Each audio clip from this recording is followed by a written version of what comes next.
Do the Arizona Cardinals have enough around Kyler Murray to compete in year 2 under Jonathan Gannon? We're examining the state of the Cardinals roster today on the Locked On NFL Scouting Podcast.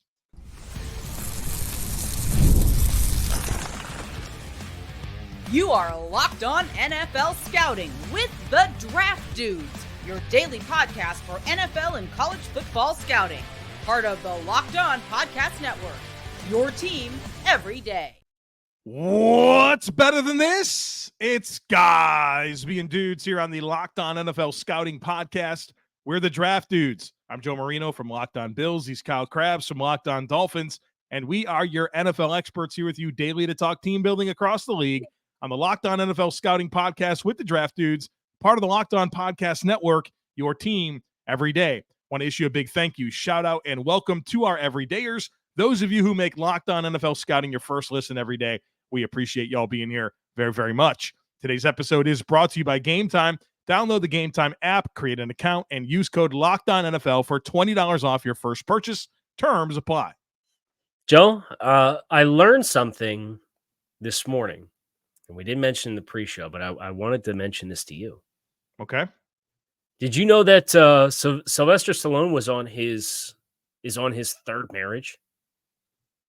No, I didn't know that, Kyle. I guess the first one was pretty rocky, and the second one was rocky too. No, wow. Yeah. Wow. Yeah, man, that's so good. Saw that on the timeline this morning. It's a Wow. compilation of dad jokes. I can't promise that I won't use that again later, though. I mean, yeah, I saw it. And I was like, man, yeah. I'm taking that. Yeah. I made chicken salad yesterday. You made it or you ate it? I made chicken salad, which is mayonnaise and chicken mixed together. Well, no, it's lettuce but I guess apparently they like grain and corn more than salad. But oh God, you're just on a roll. Okay, I thought you were like literally telling me that you made chicken salad. No, I didn't. Oh, well, I kind of ruined that. Do you have any good ones? I didn't know that we were opening this up with dad jokes. I had an interview yesterday. It's not in conflict with Locked On, right? But an interview and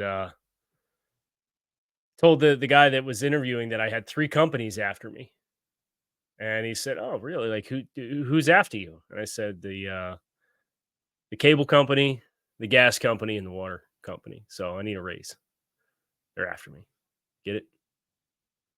No. You interview and you say or allude to like you need the job and there's other companies that are interested in you or they're after you. Yeah. And instead you say the companies that are charging you for like your utilities. I think that one's the worst one for sure. Yeah. Well, that's why I didn't do that one first because it's a little deeper. Yeah. I'm done though. We're 3 minutes in. I successfully filibustered a couple minutes on the show to get us started here. Let's do the Arizona Cardinals. Bird Gang. Welcome in. We're the Bird Gang. Listen, no. You want to talk about some weird petty stuff about bird mascots? YouTube comments for the Seahawks episode yesterday. Well, there's no such bird as an actual Seahawk. Oh, really? Imagine. It's an osprey. Right. That's what they said. And they're like, exactly my point. Thank you for proving my point. It's an osprey. You kidding me? But it's, I don't know. Things go by multiple names. Right. But I like that we're learning about the pettiness of bird mascot fans, right? Because I'm not a fan of a bird. Ospreys are cool, though. Yeah, all birds are cool, birds. Right? Except for like guinea fowl. Those are not that great. Okay, Arizona Cardinals fans, welcome in. It's your turn to go under the microscope. It is NFC West. It is NFC West week here on the podcast. We've done the other 3 teams. Today is your day. And what Kyle and I have done is we've studied your team and we've graded every single player as either a franchise cornerstone, a quality starter, a rookie, an adequate starter, a replacement level player, quality depth, non-roster caliber, incomplete evaluation, or practice squad developmental player. Each player, based on the position that they fill for the team, it's weighted in terms of importance, gives you a score, and we're scoring all the rosters, and that way we can know who has the best roster in the NFL. So today is Arizona. Tomorrow we are going to put all of the teams in the NFC West, and we're going to rank them by position. So who's got the best O-line, who's got the best skill players, who's got the best linebackers. We're doing that tomorrow, so make sure you come back for that. But today is the Arizona Cardinals. Kyle, Have you looked up what you wanted to look up, or are you ready to talk about this? I'm just looking offense? at pictures of guinea fowl. Yeah. Wondering why this is a thing. What's the point of a speckled hen? Because see, a guinea fowl is also known as a speckled hen, just like an osprey is also known as a seahawk. I'm done. Okay. I'm done. Yeah, done. Let's go with Cardinals offensively. Yeah. Okay, so the number one thing that stands out to me about the Arizona Cardinals and their offense is kind of their ability to run the football. I thought that was a bright spot for this team last year, in kind of a season that was challenging, year one under a new regime, and your starting quarterback is coming off of an ACL. You weren't exactly sure when you were going to be able to get that, but if there was a bright spot with that offense, it was their ability to run the football. And James Conner, very surprisingly, his first career 1,000-yard season. And I know that you get a team like Arizona with a running quarterback like Kyler Murray and feel like, oh, well, a big reason why they ran the ball so well was the rushing production of the quarterback. That really wasn't the case. They were able to run the ball well, and I think they had some players emerge on this offensive line, and Yelda Froholt at center, Paris Johnson, of course, the high draft pick. He's moving over to left tackle. They bring in Jonah Williams this year to be the right tackle. Will Hernandez has found, I think, a reasonable place for him after some bumpy years as a starter for this team.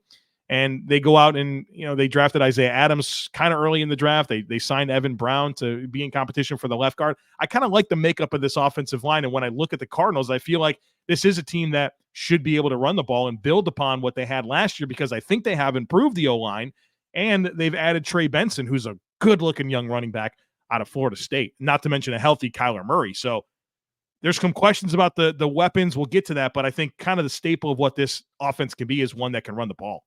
Yeah, I think having a spell of the same caliber of James Conner with what you think Trey Benson can be, and then obviously DJ Dallas as well. It's like there's some really good running back depth where Amari DiMercato was the second leading rusher from an attempts perspective for this team last year. I think that's a step in the right direction. They did get over 500 yards and 6 touchdowns from the quarterbacks.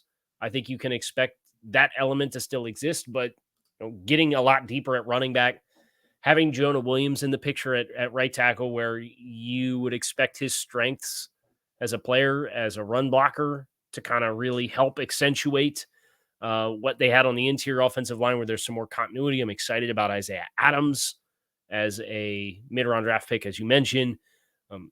I like the direction that it's going. I think the challenge for Arizona is you're not going to bat 1,000. Nobody does, right? And they had such a long way to go when Monti Ossenfort started this process ahead of the 2023 season. So I think there's some elements of unknown, some player development that still needs to happen. But I think there's going to be a lot of competition for a lot of spots on both sides of the ball for them. But building upon the tangible rushing success that they had last year, having healthy Kyler Murray and utilizing him to the best of his ability, I think there's more layers that they can continue to tap into.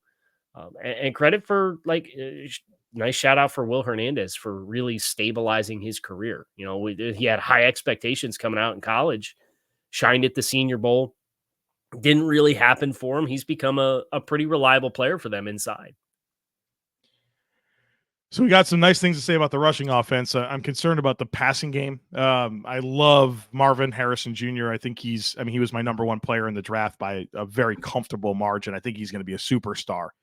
I really like Trey McBride at tight end, but I want to see them use him a little bit differently. Right now, it's very much like dump and run.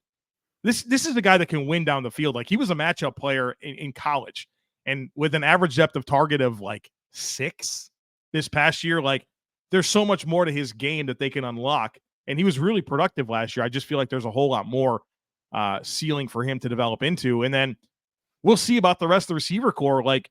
Michael Wilson, I think, had some flashy moments. I don't think he's a guy that profiles well as a separator. They bring in Zay Jones, and I think he kind of had some moments with Jacksonville, but there's a lot of variance there in terms of what you get out of Zay Jones. And historically, the passer rating when targeting Zay Jones is not very good. We'll see about Greg Dortch, who I think can be a fine slot player for them. He's productive with Kyler Murray, but obviously not a do-everything player. So is there enough in this passing game to complement the rushing offense, I think, is one of my big questions about Arizona on offense. Yeah, I think that the depth of the skill group in general, I think there's promising depth at tight end with McBride and Tip Ryman as an inline player for them. And Elijah Higgins flashed a lot with Miami in the preseason before Arizona plucked him off of the waiver wire when you got to 53-man cuts. So I would not be surprised if Elijah Higgins, out of those two Stanford wide receivers, ends up being the better long-term player. And I know Wilson flashed a bit last year. I think some of that is opportunity.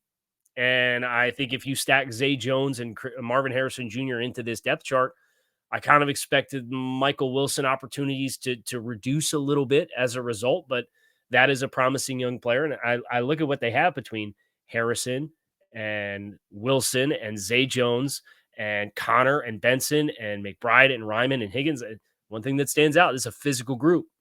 Yeah. And when you run the ball, I think this offense, not to boil it down very simplistically, but my expectations are we are going to run the ball. We're going to take our shots outside, down the field. And then you've got a guy that is an underneath and dump and run type player in Trey McBride, who has shown that he can be very impactful in those situations. So like I see the application of all of their strengths, and Kyler, beyond his running ability, I think extended plays and pushing the ball down the field with arm strength and off platform is where he's at his best. So I see how this is all going to fit together. But again, for me, it's a lot of it is about they just had such a long way to go with where this roster was 18 months ago that there's going to be some more elements of unknown and I think some more margin for error as this young team continues to solidify themselves. It's good to be able to look at the offensive group and at least say, hey, I think I know what they're going to be, what they want to be, what the identity is. Now it's about coming together. All right, we'll talk defense for the Arizona Cardinals here on the other side of it, so be sure to stick with us. Folks, the NFL schedule is here. So many big games that you probably want to get to this year. Well, check out Game Time. Download the Game Time app. It is the fast and easy way to purchase tickets for all the sports, music, comedy, and theater events near you. They have an awesome app. I love it. Easy to navigate. They give you flash deals, last-minute ticket specials. They give you all-in prices, which I love because nobody likes to get to the end of the process and realize that there's a bunch of fees coming. No, those are right there for you in the Game Time app, so you know exactly what to expect. And they also give you a best price guarantee. I mean, take the guesswork out of buying tickets and make sure you download the Game Time app. From there, create an account and use our promo code LOCKEDONNFL. That'll get you $20 off your first purchase. Terms apply. Again, create an account and redeem code LOCKEDONNFL. That's LOCKEDONNFL for $20 off. Download Game Time today. Last-minute tickets, lowest price guaranteed. So going to the defense. And you know what the mind-boggling statistic that I have for the Arizona Cardinals defense is? I can't wait to hear it. How many players do you think played at least 25% of the snaps on the season for the Cardinals defense last year? 25% or more. That should be a pretty high number based on like what a normal team would be. I don't know, maybe 6, 7, I think at least. No, 25% or more. Like from returning players or like of their total roster? The total team last year. I don't. You think rotational players? I would 15. 22. 22 players, and yet only 3 players played more than 700 snaps. So trying to find some stuff out.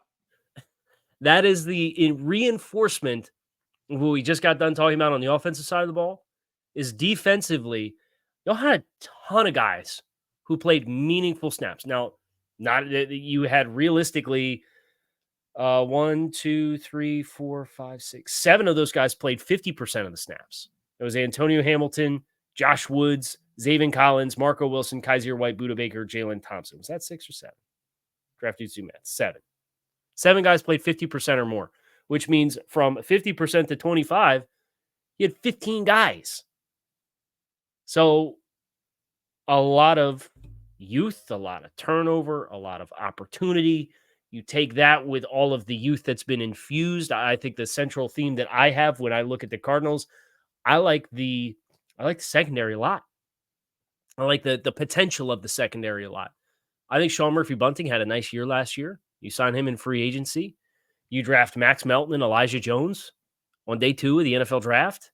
Dadrian Taylor-Demerson, we were both pretty high on as a safety, as far as a guy who's really versatile, to go with, oh, by the way, a couple of other very versatile players in Budda Baker and Jalen Thompson.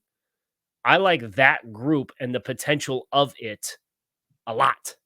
I think there's a lot to work with there. I think there's a lot of tools there. There's a lot of youth there, and that probably means there's going to be some growing pains there as well. But I look at the defense for the Cardinals, and the place my eyes go where I light up and I like what they got is in the back. Yeah, I think that is the strength of their defense. Not to mention Garrett Williams at slot corner was finally healthy about midway through the season and played well. And that's tough to do as a rookie that doesn't have a normal transition from college to the NFL, coming in and looking like he's going to be an answer for them in the slot, which is pretty exciting.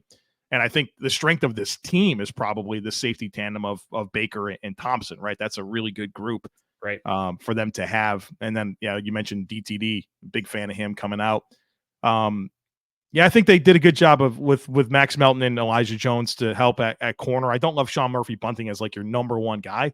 So you're going to want those young players to really develop. But I think that for as appealing as you can find in the secondary, man, like the front is just not there yet, man. It's just not. It's a little surprising because of Jonathan Gannon and his background in Philadelphia and the depth of that defensive line and how much production he got. Like, I have a hard time looking at this and feeling like I see the actual building blocks 2 years into it. Maybe BJ Ojulari takes a step in year 2. They picked him in the second round in 2023. But I don't know, man. Like they need Darius Robinson to be a thing and to be a thing quickly. It's just missing. You're missing impact here in this front seven. Well, and case in point in that, in the 17 games they played last year, there was only 3 games where they didn't give up at least 100 yards rushing as a team defensively. And those 3 games were 91 yards to Philadelphia in week 17. And that unit was a disaster class down the stretch. Yeah. Cincinnati in week 5 got 93 on them, and week 1, Washington rushed for 92. I don't see where it's. I'm not sure we made strides here. We brought in Bilal Nichols and Justin Jones, who I think are like really nice rotational pieces, but those are your guys, man. Well, I think you're banking on the youth and its growth and development, right? And I know you mentioned Darius Robinson as a first-round pick and that infusion. Zaven Collins really only transitioning to being on the edge in the last year.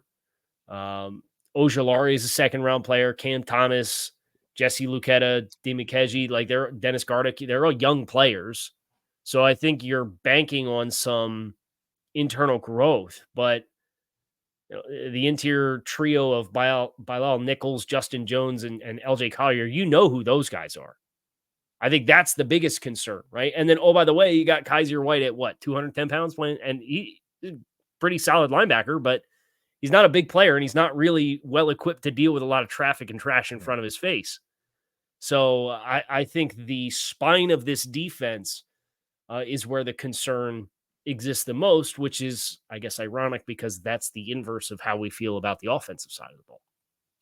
Well, and think about this division with the Rams, with Seattle, with San Francisco, and they're going to run the ball, man. They're going to stress this front in big ways. Think about the best teams in the conference, whether it's look at Green Bay and what they have going now with Josh Jacobs and Detroit.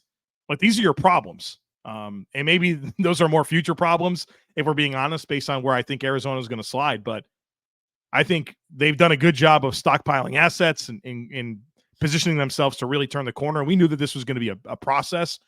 I want to see resources start to go into this front to complement kind of where I think they've been able to improve this roster in other places. But they certainly have the flexibility to start doing that. And as long as there's a level of patience here, I think you and I have both looked at the last 2 off seasons for Arizona and had really good, thoughts and compliments about what's happening here. I think that speaks to the starting point for Monti Ossenfort was in a really tough place under what was that GM's name? I can't even remember his name. Steve Kahn. Steve Kahn. Yeah. I had Steve. I couldn't come up with the last name. Yeah, there was always a big build here, and I mean, in some ways, I feel like Arizona was impressive last year in kind of what even offensively what they were able to do with Kyler once he came back. How they build on that, and I think how this defense comes together is going to define the Arizona in 2024. For sure. All right, we're going to come to consensus, tie a ribbon on this Cardinals discussion here in just a moment, so be sure to stick with us.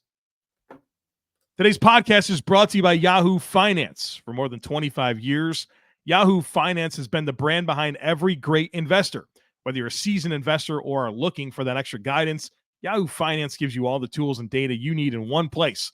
They are the #1 finance destination, producing a holistic look at the financial news cycle, including breaking news, original editorial perspectives, analyst ratings, independent research, customizable charts, and so much more. Securely link your brokerage accounts for a unified view of your wealth, including 401k and other investments. A comprehensive perspective is what sets apart great investors, and it's how Yahoo Finance ensures you have the insight to look at your wealth in its entirety. With a community of over 90 million users each month, their real strength is helping you on your way to financial success. For a comprehensive financial news and analysis, visit the brand behind every great investor, yahoofinance.com, the #1 financial destination, yahoofinance.com. That's yahoofinance.com.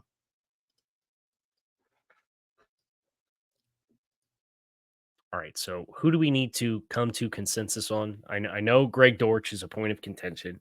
Yeah. Evan Brown. Okay. So those are the players we're going to have to figure out, right? Yeah, I think so. Where would you like to start? Evan Brown? No, let's do the Greg Dortch one first. People care about skill players, wide receivers, I know. fantasy football. Kyle's not a big Greg Dortch fan, all right? This is 2 years in a row we're doing a Greg Dortch conversation. I guess the concern is you're a diminutive wide receiver who, through 4 years in the NFL, has, I think, more special teams value than he does offensive value. You've alluded to being productive with Kyler Murray, and I understand that, but I don't think this is a skill set that is difficult to find at all, where there's not speed, there's not size. He's a good high football IQ player, but like that to me is the definition of a replacement level player offensively. Now, if you wanted to get into an argument of having his quality depth for special teams purposes, I could hear you out. But like putting him into the offense and saying, okay, like my guy's got over 100 career catches and averages less than 10 yards a catch. Like he's just not, there's a reason why that exists. And I think it's because of several of the limitations that exist in his skill set that if I ask myself, how difficult would this be to replace? I think my gut reaction would be not difficult at all. Greg Dortch says, Kyle Crabbs, I hear you, man. I did the best I could. I know that my yards per catch was low, but I had a career best last year at 11.7 yards. I'm working on that. 24 catches. Greg Dortch would also like you to know that, hey, man, I've been targeted 105 times in the NFL in terms of catchable targets. I've never dropped a single one of them. I handle the punt return duties for this team. I've been a very clean handler. I have one muff in almost 80 career punt returns or punts fielded in his career. And whenever I have my quarterback, Kyler Murray, I wind up having a lot of production despite all these limitations that you say that I have. And he'd like to say, hey, man, I'm not telling you that I'm a quality starter or an adequate starter, but I think I might be at least quality depth. I think I have a role on this team that provides some level of value that maybe that you can't just, roll any Tom, Dick, or Harry in here and be, that's what he would like to say to you. Okay. I even put it, if you were to look at my scoring, I have him as a lean purple. You know what I mean? Lean purple. We can go purple for Greg Dortch because he does a nice job on the return units, but I also don't think that is difficult to find. Evan Brown, the other one. Mm-hmm. You had him graded as a what? I have him as a sufficient starter. And I also had him as a replacement level player. Not even a guy that can be a backup, Kyle Crabbs says. No, it's replacement level starter, right? So I think they're quality depth means more for our scoring than a replacement level starter. It does. It's factual. I watched Evan Brown in preparation for free agency, and my teams needed interior offensive line help. And all I know is my guy's been a 3-year meaningful starter between the time in Detroit and the time last year in Seattle, where he's played round up, call it 2,500 snaps. And in those 2,500 snaps that he's played in the last 3 seasons, he's been penalized 17 times. He's played mostly center and right guard. He's played some smattering. He's got 72 career snaps at left guard. So if that's the spot that you're projecting him to, you really don't know how well that's going to go. 13 penalties the last 2 years, plus another 4 that were called against him but not accepted, and then 50 pressures conceded in the last 2 seasons as well. So I think there's a mass element there that makes sense when you think about what Arizona wants to be. But this wasn't just snap issues for him as a center, although he definitively, I do not think, can snap. I thought there were a lot of snap issues. So for me, I just looked at a 3-year sample size of meaningful snaps and a lot of penalties, a lot of pressures, and I didn't really like what I saw. Replacement level. The guy could play 3 spots on the interior offensive line. Can he play any of them well? I think he's had decent moments at right guard. I think we're going to have to meet in the middle here. Quality depth. I think put him as quality depth. Okay. Anything else weighing on your heart? I think I think we should unleash the James Conner discussion a little bit. Okay. Because we came into it originally different. Kyle had him as a quality starter, and I had back in Cardinals fans' good graces here. Yeah, there you go. The last 5 minutes. And I had him as a sufficient level starter. But I think there's a really good case. I mean, James is coming off of his best season, and he's 29, and like the yards after contact are, I mean, almost 4 yards after contact per attempt. Mm-hmm. He catches the football. I mean, he's been very quietly like a very consistent passing down player. Yeah. For his entire career. Yeah. I think that really gets kind of overlooked because he doesn't run fast and he is a power back, but also it's worth acknowledging he got his first career 1,000-yard season. He missed 4 games this year. Yeah. He averaged 80 yards a game on the ground. 30 rushing touchdowns over the last 3 years. Yeah.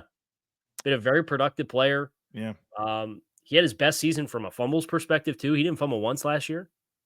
And I know that's kind of been a thing for him. Most carries of his career too. Mm-hmm. So I think putting that all together,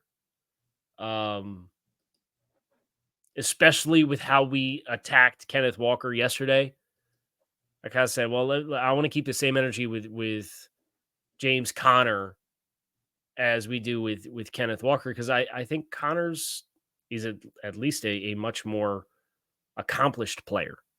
And, you know, he's coming off of his best season, and I think you look at the production that he had, and it was a better year than Kenneth Walker had last year.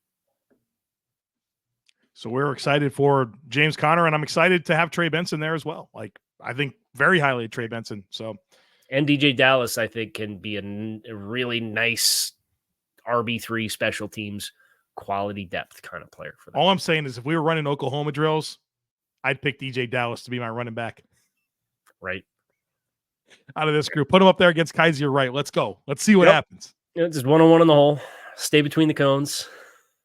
Run hard. Up. Keep your head up. Right. That is going to do it for us here on Locked On NFL Scouting, spotlighting the Arizona Cardinals. I'm Kyle Crabbs. He is Joe Marino. Tomorrow on the show, as he mentioned at the top of the show, we're going to be stacking all of these position rooms against one another and giving you some tier making of the NFC West and how we perceive their rooms to be. We're looking forward to that. We hope you all come back and join us again tomorrow. You can find us on YouTube or wherever you listen to your favorite podcasts. Make it a good one. We're out of here.